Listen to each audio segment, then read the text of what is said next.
नमस्कार। एक बार फिर से आप सभी का बहुत बहुत स्वागत है परीक्षा वर्ल्ड के इस यूट्यूब चैनल में। दोस्तों, हम उत्तर प्रदेश का करंट अफेयर्स पढ़ रहे थे। अभी तक हमने उत्तर प्रदेश के करंट अफेयर्स में अक्टूबर और नवंबर महीने के करंट अफेयर्स को कंप्लीट कर लिया है। अक्टूबर और नवंबर महीने के जो भी इंपॉर्टेंट करंट अफेयर्स बन सकते थे उत्तर प्रदेश राज्य के, उनको हमने पढ़ लिया है। अगर आपने हमारा अक्टूबर महीने का और नवंबर महीने का करंट अफेयर्स का वीडियो नहीं देखा है तो आप मुझे प्लीज़ जाके देख लीजिएगा, उसकी प्लेलिस्ट मैंने बना दी है। इसके अलावा आज हम इस वीडियो में दिसंबर महीने के करंट अफेयर्स को कंप्लीट करेंगे उत्तर प्रदेश राज्य के। तो चलिए वीडियो को शुरू करते हैं और देख लेते हैं कि आज का हमारा यह जो वीडियो है, इस वीडियो में हमने कौन कौन से बेहतरीन उत्तर प्रदेश के करंट अफेयर्स को सम्मिलित किया हुआ है। तो दोस्तों, यह दिसंबर महीने का करंट अफेयर्स है उत्तर प्रदेश राज्य का। तो पहला प्रश्न आपकी स्क्रीन पर है जो कि काफ़ी इंपॉर्टेंट है। आपको बताना है कि उत्तर प्रदेश के किस शहर में हाल ही में देश के अब तक के सबसे बड़े ड्रोन शो का आयोजन किया गया। इंपॉर्टेंट प्रश्न है, मैक्सिमम चांस आपसे एग्जाम में पूछा जाए। तो उत्तर प्रदेश का वह कौन सा शहर है जहां दिसंबर 2021 में देश के अब तक के सबसे बड़े ड्रोन शो का आयोजन किया गया था? तो लखनऊ आपका राइट आंसर हो जाएगा। उत्तर प्रदेश की राजधानी लखनऊ में देश के सबसे बड़े ड्रोन शो का आयोजन किया गया। तो ऑप्शन आपका ए यहाँ पे बिल्कुल सही जवाब हो जाएगा।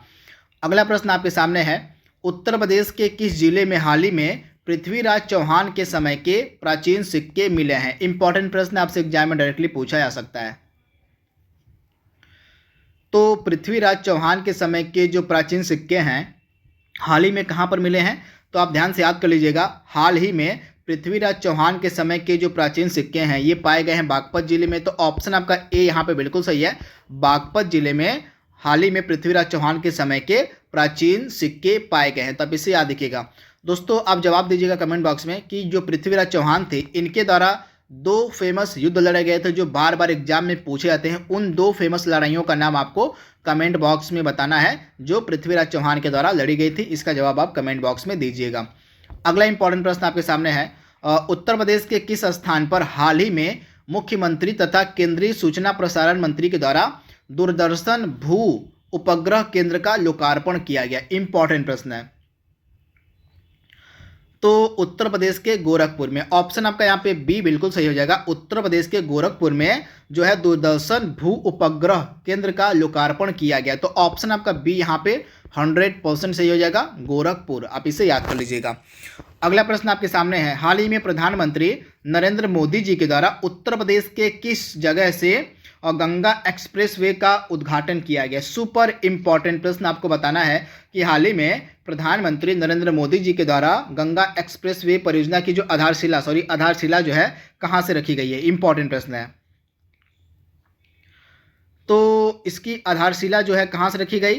तो इसका जो राइट आंसर हो जाएगा, इसका राइट आंसर आपका हो जाएगा शाहजहांपुर से। आप इसे याद रखिएगा, शाहजहांपुर में जो है गंगा एक्सप्रेसवे परियोजना की जो आधारशिला है वह रखी गई है। तो ऑप्शन आपका यहाँ पे बी जो है बिल्कुल सही हो जाएगा। यह बहुत ही ज़्यादा महत्वाकांक्षी योजना है उत्तर प्रदेश की, तथा यह उत्तर प्रदेश के मेरठ से प्रयागराज तक है। कहाँ से? तो उत्तर प्रदेश के मेरठ से प्रयागराज तक बनेगा आपका गंगा एक्सप्रेसवे। तो ऑप्शन आपका बी यहाँ पे बिल्कुल सही हो जाएगा। इसकी कुल लंबाई कितनी है? 594 किलोमीटर है लंबाई आपका गंगा एक्सप्रेसवे। तो आप इसे याद रखिएगा, इंपॉर्टेंट है। यहाँ पे आप देख रहे हैं टोटल 12 जिलों को यह कवर करेगा आपका गंगा एक्सप्रेसवे। मेरठ से लेके यह प्रयागराज तक है। तो इंपॉर्टेंट आप इसे नोट डाउन कर लीजिएगा।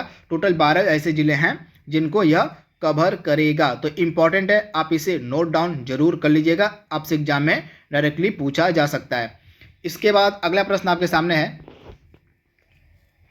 हाल ही में नीति आयोग के द्वारा जो है बहुआयामी गरीबी सूचकांक जारी किया गया था। इस सूचकांक में सर्वाधिक गरीबी के मामले में उत्तर प्रदेश किस स्थान पर? इंपॉर्टेंट प्रश्न है।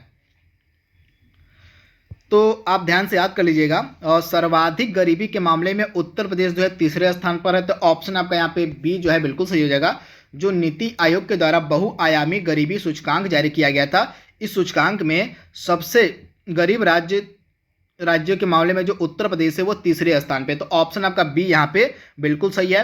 बिहार इसमें पहले स्थान पे है और झारखंड आपका दूसरे स्थान पर है। तीसरे स्थान पर आपको मिलेगा उत्तर प्रदेश। तो आप इसे याद रखिएगा, ऑप्शन बी यानी कि तृतीय स्थान पर है इस इंडेक्स में आपका उत्तर प्रदेश।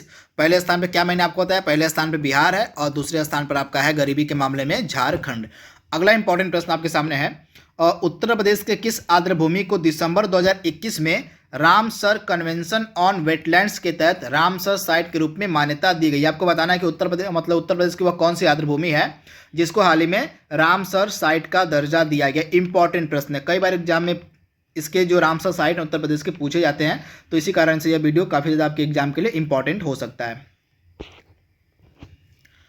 तो इस वेटलैंड का क्या नाम है? तो हैदरपुर वेटलैंड आपका राइट आंसर हो जाएगा। जो उत्तर प्रदेश का हैदरपुर वेटलैंड है, इसको हाल ही में रामसर साइट का दर्जा दिया गया। तो इस तरह से आपका पूरे देश में, पूरे भारत में 47 रामसर स्थल हो गए हैं और उत्तर प्रदेश में टोटल रामसर स्थलों की संख्या हो गई है 10। तो इसे आपको याद रखना है, उत्तर प्रदेश में टोटल अब 10 रामसर स्थल हो गए हैं और पूरे, अगर हम भारत की बात करें तो पूरे भारत में इसके साथ 47 रामसर स्थल हो गए हैं। तो इसके बारे में आपको याद रखना है, भूलना नहीं है। इंपॉर्टेंट प्रश्न आपसे एग्जाम में यह पूछा जा सकता है। तो हाल ही में हैदरपुर आर्द्रभूमि को वेटलैंड का दर्जा दिया गया है उत्तर प्रदेश में, तो आपको याद रखना है, भूलना नहीं है।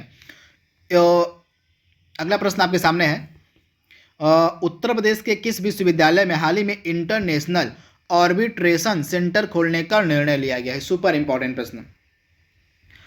तो उत्तर प्रदेश का वह कौन सा स्थान है जहां पर इंटरनेशनल आर्बिट्रेशन सेंटर खोला जाएगा? इंपॉर्टेंट प्रश्न है, आपसे एग्जाम में डायरेक्टली पूछा जा सकता है। तो आपका जो इंटरनेशनल आर्बिट्रेशन सेंटर है, यह खोलने का निर्णय लिया गया है आपका लखनऊ विश्वविद्यालय में। तो ऑप्शन आपका जो यहाँ पे ए है बिल्कुल सही हो जाएगा। लखनऊ विश्वविद्यालय में इंटरनेशनल आर्बिट्रेशन सेंटर खोला जाएगा। तो आप इसे याद रखिएगा, ऑप्शन जो आपका यहाँ पे ए है बिल्कुल सही हो जाएगा। इसके बाद अगला प्रश्न आपके सामने क्या है, हाल ही में उत्तर प्रदेश के किस जिले में एशिया का सबसे बड़ा इंटरनेशनल एयरपोर्ट का शिलान्यास किया गया? एशिया का जो सबसे बड़ा इंटरनेशनल एयरपोर्ट है उसका जो शिलान्यास है हाल ही में कहाँ पर किया गया? तो आप ध्यान से याद कर लीजिएगा, गौतम बुद्ध नगर, जिसको हम नोएडा के नाम से भी जानते हैं। तो जो गौतम बुद्ध नगर का जेवर है, जेवर में एक एयरपोर्ट का उद्घाटन किया गया जिसका नाम है नोएडा इंटरनेशनल एयरपोर्ट। तो आप इसे याद रखिएगा।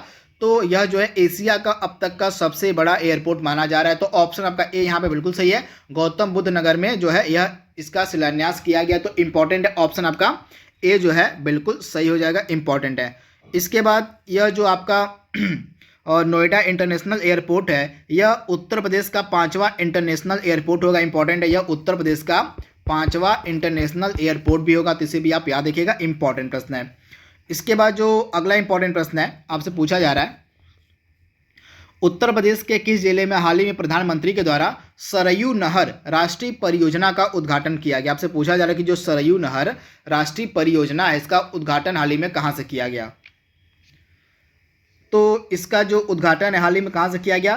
तो आप इसे याद रखिएगा, बलरामपुर से। कहां से? उत्तर प्रदेश का जो जनपद है बलरामपुर, यहीं से जो है सरयू नहर राष्ट्रीय परियोजना का उद्घाटन किया गया। तो ऑप्शन आपका यहाँ पे जो ए है बिल्कुल सही हो जाएगा, बलरामपुर। अगला प्रश्न आपके सामने है, हाल ही में उत्तर प्रदेश के किस जनपद में प्रधानमंत्री नरेंद्र मोदी जी के द्वारा श्री काशी विश्वनाथ धाम कॉरिडोर का लोकार्पण किया गया? तो हाल ही में वाराणसी में श्री काशी विश्वनाथ धाम कॉरिडोर का जो है लोकार्पण किया गया था हमारे प्रधानमंत्री नरेंद्र मोदी जी के द्वारा। तो ऑप्शन आपका ए यहाँ पे बिल्कुल सही जवाब हो जाएगा। अगला प्रश्न आपके सामने है, हाल ही में किस राज्य सरकार ने 25 दिसंबर 2021 को मुफ्त स्मार्टफोन योजना को लॉन्च किया था? मुफ्त जो स्मार्टफोन योजना है हाल ही में किस राज्य सरकार के द्वारा हाल ही में लॉन्च किया गया था? तो इसको लॉन्च किया गया था उत्तर प्रदेश की गवर्नमेंट के द्वारा। इस योजना के तहत जो है फ्री में जो है राज्य के छात्र होंगे उनको फ्री में स्मार्टफोन और टैबलेट वितरित किया जाएगा इस मुफ्त स्मार्टफोन योजना के तहत। तो आप इसे याद रखिएगा, उत्तर प्रदेश आपका राइट आंसर हो जाएगा। आपको बताना है कि वह भारतीय हॉकी खिलाड़ी कौन सा है जिसे उत्तर प्रदेश सरकार ने पुलिस में विशेष कार्य अधिकारी के पद पर नियुक्त किया हाल ही में? तो इसका नाम है ललित कुमार उपाध्याय। इनका संबंध भारतीय हॉकी टीम से है तथा इनको हाल ही में उत्तर प्रदेश सरकार के द्वारा पुलिस में विशेष कार्य अधिकारी के पद पर नियुक्त किया गया। तो ऑप्शन आपका बी यहाँ पे बिल्कुल सही है, ललित कुमार उपाध्याय। तो आप इसे याद कर लीजिएगा। अगला प्रश्न आपके सामने है, उत्तर प्रदेश का वह श्रवण बाधित दिव्यांग कर्मचारी जिसे हाल ही में मुख्यमंत्री के द्वारा सर्वश्रेष्ठ दिव्यांग कर्मचारी का पुरस्कार दिया गया, आपको उस दिव्यांग कर्मचारी का नाम बताना है। तो उत्तर प्रदेश के मुख्यमंत्री योगी आदित्यनाथ के द्वारा सर्वश्रेष्ठ दिव्यांग कर्मचारी का जो पुरस्कार है दिया गया अजय कुमार को। तो ऑप्शन आपका यहाँ पे जो सी है बिल्कुल सही हो जाएगा, अजय कुमार। इंपॉर्टेंट प्रश्न, आप इसे नोट डाउन कर लीजिएगा। हाल ही में उत्तर प्रदेश के जो मुख्यमंत्री हैं योगी आदित्यनाथ, उनके द्वारा किस विश्वविद्यालय का नाम पूर्व राष्ट्रपति डॉक्टर राजेंद्र प्रसाद के नाम पर रखने का फैसला किया गया? इंपॉर्टेंट प्रश्न है। तो आपका जो राष्ट्रीय विधि विश्वविद्यालय होगा, आप ध्यान से याद कर लीजिएगा, जिसकी स्थापना प्रयागराज में की जा रही है, तो इसी राष्ट्रीय विधि विश्वविद्यालय का जो नाम है यह डॉक्टर राजेंद्र प्रसाद के नाम पर रखा जाएगा। तो इंपॉर्टेंट प्रश्न, आप इसे याद रखिएगा, इंपॉर्टेंट है, 100% आपसे एग्जाम में पूछा जा सकता है। तो राष्ट्रीय विधि विश्वविद्यालय जिसकी स्थापना प्रयागराज में की जा रही है, इसका नाम किसके नाम पर होगा? तो हमारे जो पूर्व राष्ट्रपति थे डॉक्टर राजेंद्र प्रसाद, इनके नाम पर रखा जाएगा। इंपॉर्टेंट प्रश्न है। अगला प्रश्न आपके सामने है, मां शाकुंभरी विश्वविद्यालय निम्नलिखित में से किस स्थान से संबंधित है? तो इसका जो हाल ही में शिलान्यास है केंद्रीय गृह एवं सहकारिता मंत्री अमित शाह जी के द्वारा किया गया, इसी कारण से यह न्यूज में था। तो इसे आप याद रखिएगा, मां शाकुंभरी विश्वविद्यालय का जो शिलान्यास है हाल ही में किसके द्वारा किया गया था? तो केंद्रीय गृह एवं सहकारिता मंत्री हमारे जो है अमित शाह, उनके द्वारा किया गया। कहां पर? तो सहारनपुर में। तो इसी कारण से यह न्यूज में था। तो आप इसे याद कर लीजिएगा, ऑप्शन ए यानी कि सहारनपुर में आपको मिलेगा मां शाकुंभरी विश्वविद्यालय। इंपॉर्टेंट है। अगला प्रश्न आपके सामने है, उत्तर प्रदेश का वह जिला जिसे हाल ही में केंद्रीय शिक्षा, कौशल और उद्यमिता विकास राज्य मंत्री धर्मेंद्र प्रधान ने विशेष शिक्षा क्षेत्र बनाने की घोषणा की है, यानी कि उत्तर प्रदेश के किस जिले को विशेष शिक्षा क्षेत्र बनाया जाएगा, आपसे पूछा जा रहा है।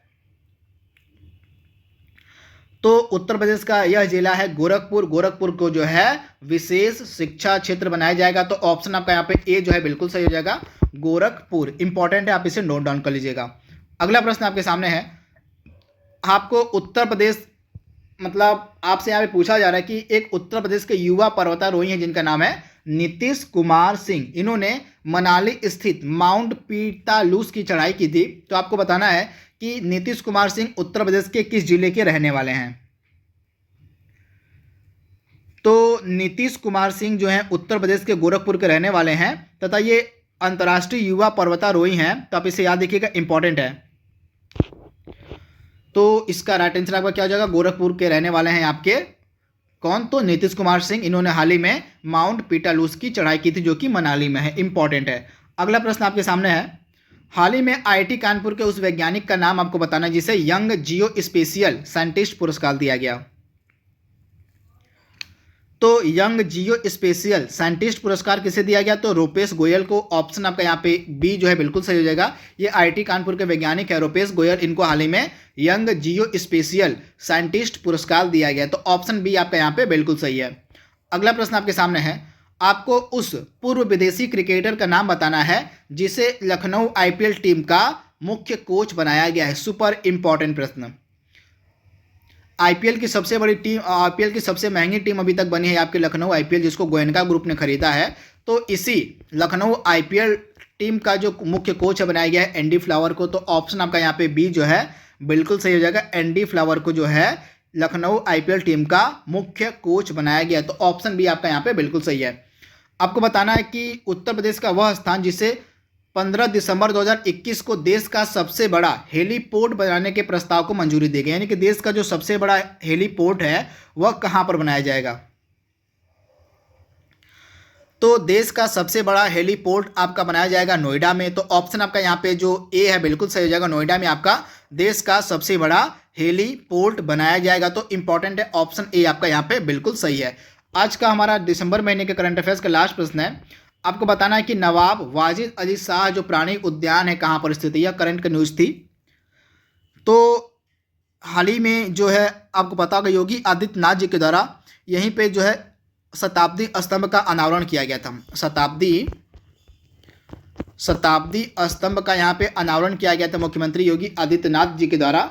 तो इसी कारण से यह प्राणी उद्यान न्यूज में था। तो यह कहाँ पर है? तो यह मिलेगा आपको कहाँ पर? लखनऊ में स्थित है आपका नवाब वाजिद अली शाह प्राणी उद्यान। तब इसे याद रखिएगा, इंपॉर्टेंट है, आपसे एग्जाम में यह प्रश्न पूछा जा सकता है। तो लखनऊ में आपको मिलेगा। तो दोस्तों इस तरह से टोटल 21 इंपॉर्टेंट करंट अफेयर्स के प्रश्नों को हमने डिस्कस किया दिसंबर महीने के। आई होप यह सीरीज आपको पसंद आ रही होगी। तो आज के लिए बस इतना ही। Thank you, thanks for watching, thank you.